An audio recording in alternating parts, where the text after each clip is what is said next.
সেই সময় মারওয়ান বলল, মা ও গো মা, তুমি কি তোমার বাড়ি একতলা করতে চাও? তুমি কি তোমার বাড়ি দুই তালা করতে চাও? কোন এমন মহিলা আছে যে বলবে যে না করতে চাই না? বলবে? ও তো বাড়ি লোভের লেগে কাঁদছে যে ওর বাড়ি দুই তালা হয়ে গেছে, ওর বাড়ি ফুসে, তোর বাড়িটা কেমন করে নিচে নামা যাবে, ওই লেগে ও কাঁদছে। ওই লেগে কাঁদছে। মা, তো তোমার দুই তালা কিনা তিন তালা বাড়ি করে দেবো। মা, সেই মহিলাটা খুশি। তো সেই মহিলাটার নাম কিছু ছিল না খালা, সেই মহিলাটার নাম ছিল মাইমুনা কুটনি। কি নাম? মাইমুনা কুটনি। কেউ থাকলে রাগ করিও না। ব্রাদার মুসলমান পুকুরিয়াতে হসপিটালের পিছা থেকে খোট্টাতে জীবনী করছে। যে বাড়িটাতে থাকতে দিয়েছে, যে বাড়িটাতে থাকতে দিয়েছে ব্রাদার, 3 বার জীবনী করা হলো। যে বাড়িটাতে থাকতে দিয়েছে ওই খালাটার নাম হলো মাইমুনা। এবার ব্রাদার মুসলমান 2 দিনের বেলা এই জীবনীটা এসেছে, 5 দিনের জীবনী 2 দিনের বেলা এসেছে। ওই যে বেটা তোমাকে এত রকম করে দুধ গরম করে দিছি আর তুমি আমার নামে নিন্দা। তো এরকম মাইমুনা কেউ থাকলে রাগ করিও না। ওই মাইমুনা কুটিনি বুড়ি মহিলা। হ্যাঁ, কি হয়েছে? কেমন করে 3 তালা বাড়ি হবে? মা একটা কথা বলে, কি নবী মুস্তাফার নাতি ইমামে হাসানকে একবার বুঝিয়ে বুঝিয়ে বলছি, সুর বললে চলে যাব, বুঝিয়ে বলছি। কি বলো? নবী মুস্তাফার নাতি ইমামে হাসানকে তোমাকে মারতে হবে। কেমন করে বলে? বিষ পান করিয়ে।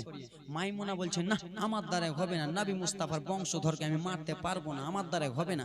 তারা আহলে খানদানের বংশের ধরের লোক গো, আমি তাদেরকে কেমন করে মারবো? সেই মারওয়ান বলছে, মা তাহলে তুমি কি বুঝলা, 3 তালা বাড়ি কেমন করে নিবা? মা ঠিক আছে, তুমি করবা না তো যাও, আজকে সন্ধ্যা লেগে গেল মা, তুমি সারা রাতটা বাড়িতে যে খালি ভাবো, তোমাকে ঘুমাতে হবে না, মাথাতে হাতটা দিয়ে খালি সারা রাত ভাবো যে কাজটা ঠিক হবে না ভুল হবে। যদি কাজটা ঠিক হয় তাও এই গাছের তলাতে আসিও, আর কাজটা যদি ভুল হয় তাও এই গাছের তলাতে এসে আমাকে একবার বলে দিবা। তো বুড়ি মহিলা, লোভী মহিলা, হ্যাঁ কি না? মহিলা হলো লোভী। তো ব্রাদার মুসলমান বুড়িয়া বাড়ি গেল, বাড়ি যায় ব্রাদার মুসলমান আমার ভাবছে, একটা লোককে মারবো তো 2 তলা বাড়ি, 2 তলা বাড়ি হলাম, এসি ফ্রিজে ঘুমাবো, তো কি ব্যাপার, একটা লোককে মারতে কি আছে? বাবারে আমার, সোনা রানী আমার, সেই সময় বুড়িটা মাইমুনা চলে এলো। মাইমুনা এসে গাছের তলাতে আরাম করে। সেই সময় মারওয়ান যেন চলে এলো গো। মারওয়ান আসার পরে বলল, মা তোমার রাইট একবার বলো, তুমি কি বলতেছো মা, বলো বলো। সেই সময় মাইমুনা কুটনি বলল, বেটা শোনো, তুমি আমাকে দাও দাও দাও দাও, কি দিয়ে মারতে হবে দাও, আমি যে ইমাম হাসানকে খাইয়ে মেরে দেব। বলে, মা গো তুমি যে ইমামে হাসানকে মারবা, ইমামে হাসান কি খেতে পছন্দ করে তুমি কি জানো? বলে, জানি না। তুমি টাকার লোভে খালি কইছো মেরে দেবো ওকে? কি খেতে পছন্দ করে চাচ্ছি না তো বিষ দিব, হ্যাঁ কি না? আমি আজকে ভাত খেতে ভালোবাসি, ভাত খেতে জালসা করি, ভাত খেতে ভালোবাসি, ভাতের সঙ্গে বিষ দিবেন তাহলে তোমাকে মেরে ফেলতে পারবেন? হ্যাঁ হুঁ কেন না? তো মা একবার যে জিজ্ঞেস করে আসো, ইমাম হাসান যখন থাকবে আপনি ঢুকবেন না, আপনাকে চিনে? তো মাইমুনা বলছে, আমাকে চিনা, জীবনে দেখেনি আমাকে ইমামে হাসান। তো বলে, ঠিক আছে। ব্রাদার মুসলমান আমার, সোনা মারি না করে আমার, সেই সময় চলে গেল মাইমুনা কুটনি বাবা। ইমামে হাসানের বাইরে দাঁড়িয়ে রয়েছে, ইমামে গেটের বাইরে দাঁড়িয়ে রয়েছে। ইমামে হাসান বিবি জায়দাকে বলল, জায়দা আমি একবার নানা জানের রওজার কাছ থেকে আসি গি, একবার আমি নানা রওজার কাছে যাব। সেই ইমামে হাসান চলে গেল। এইদিকে মাইমুনা কুটনি বাড়ির মধ্যে প্রবেশ করলো। আব্বা গো, বাড়ির মধ্যে প্রবেশ করে সেই মাইমুনা কুটনি ইমামে হাসান, ও হাসান, ও গো হাসান আছো গো? সেই সময় জাইদা বলল, না না না, আমার স্বামী বাড়িতে নাই, কে রয়েছো? সেই সময় মাইমুনা কুটনি বলল, তুমি চিনতে পারবা না জাইদা, ইমামে হাসানের স্ত্রীর নাম হলো জাইদা। ও জাইদা, তুমি আমাকে চিনতে পারবা না, তোমার স্বামী ভালো করে চিনতে পারবে, তোমার স্বামীর গোলাম আমি, মাসি। কিন্তু কোন মাসি নাই, ভোগা দিয়া ইমামে হাসান নাই, ইমামে হাসান যদি দেখে লাই তোকে মেরে দিবে। তোমার স্বামীর আমি হলাম মাসি। এই কথাবার্তা বলেছে। ও জায়দা তোমার স্বামীর আমি হলাম ভালো মাসি, তোমার স্বামী আমার কাছে কত রকম জিনিস খেতে যায়, কিন্তু জায়দা বলো যেই দিন থেকে তোমার সঙ্গে বিয়ে হয়েছে সেই দিন থেকে আসা যাওয়া নাই জায়দা। জায়দা গো তোমার স্বামী কি খেতে পছন্দ করে একবার কি বলবা? সেই সময় জায়দা সাদা মন, জায়দার মনে কোনো কালি নাই, জায়দা ভেবে নিয়েছে এটা হয়তো মাসি হতে পারে। ইমাম হাসানের স্ত্রী বলল, শোনো মাসি, আমার স্বামী মধু খেতে পছন্দ করে। কি খেতে? মধু। আমার নবীও মধু খেতে পছন্দ, মধু খেতে পছন্দ করে। জায়দার মনের কথা জেনে গেল মাইমুনা কুটিনি বুড়িটা, যেমনই মনের কথা বুঝে গেল টুক টুক টুক টুক করিয়া মারওয়ানের কাছে গেল। মারওয়ান, কি হয়েছে? মারওয়ান, আমি গিয়েছিলাম জায়দার কাছে, জায়দা বলেছে তার স্বামী নাকি মধু খেতে পছন্দ করে। বলে মা টেনশন চিন্তা করো না, আমি তোমাকে মধু দিচ্ছি, তুমি মধুটা নিয়ে যাবা, ইমাম হাসানকে খাওয়াতে বলবা। আর ইমাম হাসান যদি খেয়ে নেয়, ইমাম হাসান দুনিয়া ছেড়ে পর্দা হয়ে যাবে আব্বা, কলিজাটা ফেটে যাবে, মনটা ছিন্ন ভিন্ন হয়ে যাবে। সেই কারবালার জীবনী করতে গেলে বাবা কলিজা থাকবে না আব্বারা। সেই সময় মারওয়ান বাবা একটা কয়টার ভিতরে মধু দিল গো। মধু দেওয়ার পরে যেন বাবা বিষ মিশিয়ে দিল, যখন মিশিয়ে দিল সেই বিষটাকে ভালো করে বাবা নাড়াচাড়া করার পরে মাইমুনার কাছে নিয়ে এলো। ও মাইমুনা, লাও লাও লাও বিষটা তুমি নিয়ে নাও। সেই সময় মাইমুনা বলল, ও গো মারওয়ান বলো গো, মধু হয় লাল, কিন্তু মধু কিসের জন্য এত কালো রয়েছে? মাইমুনা লাও, মাইমুনা দেখতেছে মধু লাল। মধু লাল হয় না বাবা? মধু লাল হয়। মাইমুনা বলছে, ও গো মারওয়ান, মধু হয় লাল, তো মধু এত কালো কিসের জন্য? বলে মা, এই মধুর ভিতরে তো বিষ মিশিয়েছি আমি। তো মারওয়ান, একটা কথা আছে কি, ইমাম হাসানের স্ত্রী যদি আমাকে জিজ্ঞেস করে যে মধু হয় লাল, তো মধুটা এত কিসের জন্য কালো, তো আমি কি বলবো মারওয়ান? সেই সময় মারওয়ান বলছে, মা তুমি পাগলি আছো নাকি? তুমি বলবা এই মধুটা আমাদের এই দেশের মধু লয়, এই মধুটা হলো বাহিরের মধু, বাইরের দেশের মধু। এই মধুটাকে অনেক অর্ডার করে করে করে করে পাওয়া যায়। ব্রাদার একে ভুল বুঝিয়ে দিল, বুঝতে পারলেন না? ভুল বুঝিয়ে দিল। সেই সময় বাবা আমার আরে টুক টুক টুক টুক করে যেন চলে যায় মাইমুনা। মাইমুনা যেমনই হাজির হয়েছে, যেন গেটের ধারে লুকিয়ে রয়েছে।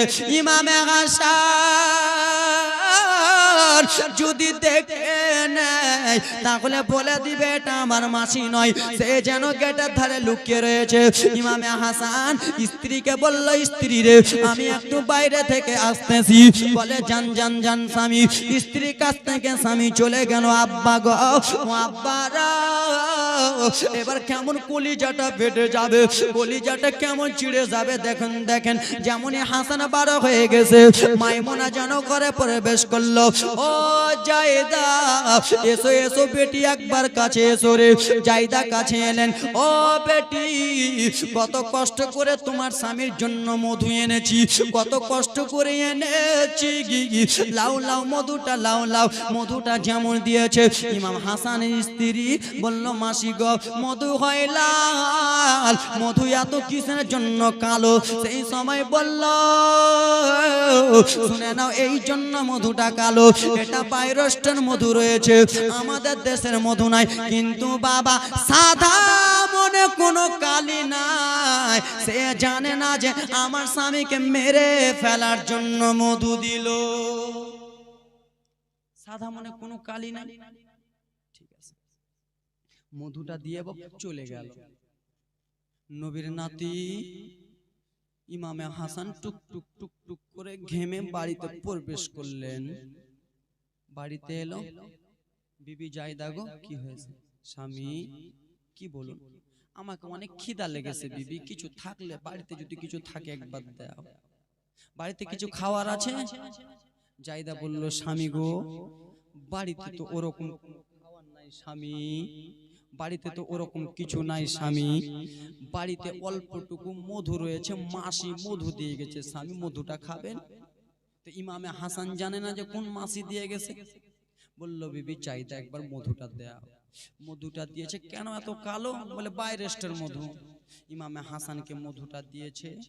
নবীর নাতি ইমামে হাসান যেমন মধুটাকে পান করেছে বাবা, মধুটাকে খেয়েছে, যেই জায়গা থেকে মধুটা গেল বাবা কলিজাটা যেন জ্বলে যায় চলে যায়। সেই সময় ইমামে হাসান বলতে লাগলো বিবি জাইদা আমাকে কোন এমন মধু খাওয়ালা বিবি গো, যেইখান দিয়ে আমার মধুটা যায় যেন আমার পুরো শরীরটা চলে যায়, যেই হুলকুম দিয়ে যায়, যেই গলা দিয়ে যায় গলাটা চলে যায়। নবীর নাতি ইমামে হাসান ছটপট ছটপট ছটপট করে কাঁদতে দেখে জাইদা কেমন করতেছে। কেন স্বামী কি হয়েছে? ভালো তো মধু। বলে বিবি আমার কলিজাটা ফেটে গেল, আমার কলিজাটা জ্বলে যায় বিবি, আমাকে আর বাড়িতে রাখিও না বিবি। কাটা মুরগি যেমন করে ছটপট করে ইমামে হাসান যেন ব্রাদার বিষকে ছটপট ছটপট করতেছে। বিবি গো আমাকে নিয়ে চলো চলো চলো চলো, নানা জানের দরবার নিয়ে চলো। নানা জানের দরবার নিয়ে যা হলো ইমামে হাসানকে। ইমামে হাসান নানা জানের রওজাতে যে দোয়া করলো, নানা কে যেন আমাকে বিষ পান করিয়ে দিয়েছে, নানা কে যেন আমাকে বিষ পান করালো, আমার কলিজাটা চটপট করে, নানা একবার আমার দিকে দেখুন না, একবার আমার দোয়াটা কবুল করেন না। এই কথা বলেছে বাবা আমার আব্বা জানকো আমার নবী মুস্তাফা দোয়া কবুল করলো, ইমাম আল্লাহ রাব্বুল আলামিন দোয়া কবুল করলো। ইমাম হাসানের বুকটা যেন আস্তে আস্তে সান্ত্বনা পেল, আস্তে আস্তে সান্ত্বনা পেল। আব্বা আমার সোনা মানিকেরা আবার দ্বিতীয়বার ইমামে হাসান ঘোরাঘুরি করতেছে। আবার ব্রাদার মুসলমান মারওয়ান বলল ওগো শুনো ও মাইমুনা, ইমাম হাসান তো বিষ পান করিয়েছে, ইমাম হাসানকে তো মারতে পারলা না। বলল না না মারতে পারলাম না, হয়তো ইমামে হাসানকে হয়তো তার স্ত্রী দেয় নাই মধুটা। বলল না না ইমাম হাসানকে অবশ্যই খাইয়েছে। সে নানা জানে দরবার গিয়েছে, দরবার যে নানার কাছ থেকে দোয়া করেছে, সঙ্গে সঙ্গে ভালো হয়ে গেছে। সেই সময় বলল শোনো মাইমুনা, আমি তোমাকে এমন একটা জিনিস দেব, এই জিনিসটা ইমামে হাসান খেলে মরে যাবে। বলে কি দেবে? বলে আমি একটা খেজুর দেব। বাবারা খেজুরের রং হয় কিন্তু একটু লাল লাল বাবা গো, খেজুরে এত বীজ দিয়েছে খেজুর যেন কালো হয়ে গেছে, হাড়ির কালির মতো কালো হয়ে গেছে। সেই সময় বলল যাও যাও এটাও বলে দিবা বাইরেস্টের খেজুর। আব্বা আমার মাইমুনা টুক টুক টুক টুক করে নবী মুস্তাফার নওয়াজা দরবারে যে হাজির হয়ে গেল। দেখে কখন ইমামে হাসান বার হবে, নবীর নাতি কখন বার হবে। এইদিকে বাবা নবীর নাতির শরীর ভালো না, কেন বিষ পান করিয়াছে, কলিজাটা কেমন কেমন করে। ইমামে হাসান বাইরে থেকে বাড়ি থেকে বাবা যেমন একটা বাইরে বার হয়েছে, তেমনি ব্রাদার মুসলমান মাইমুনা সা করে ঢুকে গেল। ও জাইদা শোনা, ইয়েসো ইয়েসো জাইদা ইয়েসো। জাইদা রাদিয়াল্লাহু তাআলা আনহা এলেন, বলে মাসি গো কালকে আপনি কোন এমন মধু দিয়েছিলেন, মধু খেয়ে আমার স্বামী জ্বালা করতেছিল। বলে জাইদা এটা মধু যেমন তেমন লোক খেতে পারে না, এটা মধু একটু ওরকম ওরকম লাগবে জাইদা গো, এই মধুটা একটু হলো কড়া। কিন্তু জাইদা শোনো, লাউ লাউ খেজুর তোমার স্বামী খেতে ভালোবাসে, তোমার স্বামীর জন্য খেজুর নিয়ে এসেছি, খেজুরটা দিল। এখনো জাইদা বুঝতে পারে নাই আমার স্বামীকে এই মারতে এসেছে, আমার স্বামীকে মারার জন্য আমাকে এরকম করতেছে। বাবা খেজুর দিল, সেই দিকে মাইমুনা পালিয়ে চলে গেল। নবীর নাতি বড় নাতি ইমামে হাসান টুক টুক টুক টুক করে বাড়িতে এলেন। বাড়িতে আসার পরে দেখে ওগো বিবি জাইদা আমার পেটটা যেন যন্ত্রণা করে, পেটটা যেন ব্যথা করে, কিছু যদি খাওয়ার থাকে একবার দাও দাও দাও বিবি জাইদা গো। আম্মা গো বিবি জাইদা বলো স্বামী স্বামী কালকে আপনি মধু খেয়েছিলেন জ্বালা করতেছিল আজকে অল্পটুকু খেজুর রয়েছে খেয়ে নেন স্বামী আজকে আপনাকে মধু দেব না বলল বিবি যাইদারে দাও দাও দাও দাও খেজুরটা দাও খেজুরটা যেমনই দিয়েছে বাবা ইমামে হাসান পা খেজুরটা যেমনই খেয়ে নিয়েছে বাবা খেজুরটা যেমনই মুখে নিয়ে গিলে নিয়েছে বাবা যেই দিক থেকে খেজুর চলে যায় সেইখানে যেন জ্বালা জ্বালা উঠে যায়